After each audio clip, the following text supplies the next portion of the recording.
It's Leo Sarkissian with the Arc of Massachusetts, and I'm talking to you today about the continuing efforts we're making in advocacy for you. We plan to be there for you long term. This week we announced that Maura Sullivan would become the next CEO of the Arc of Massachusetts. Our board of directors really was committed to making sure this organization stays vibrant and strong, and it will continue to listen because of that decision that's been made. The ARC's going to listen, take stock, and update its policies, strategies as our community consults us to do. And that's what it's been about. Our stakeholders, I'm hoping you realize how assured you should be with Maura's appointment. I know I am. And I know we have a committed, thoughtful, and effective team that's going to continue in the months and years ahead. I know we're pleased with the adjustments the legislature made to the cuts in the personal care attendant program, and that Governor Healy embraced those. But I want you to know the coming year, we're going to be facing more of that, and for you to think about that, the policy issues as you vote on election day too.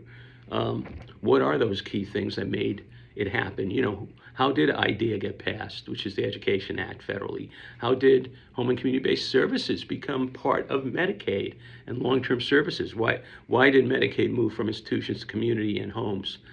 That was done by public officials that had the philosophy and policy to implement those things. So when you do vote, ask those questions, make sure you have those answers, because trust me, if Medicaid does become block granted, you will experience a problem with that in your services. Services will not grow at the same pace, and it's tough enough right now in talking about that, the tough issues that people face, even with the federal reimbursement. Many people are still in their homes. Many people are not getting the therapies they need. We need you to follow through with your individual support plans, your DAHAB support plans, and other vehicles to modify them to get your needs met. One of the processes in that is to call the local area office at DDS. We have a fact sheet about steps you can take. If you get a pushback, that fact sheet that's on our web, right? It's an unmet needs fact sheet. Follow through with that and include us when we need to be included, so we can give counsel or set up group meetings, whatever it takes. But you have to advocate. You don't give up. I'm telling you, please don't give up. So please stay with us, stay focused, help us work with you to make things happen, and please support the ARC. Thank you.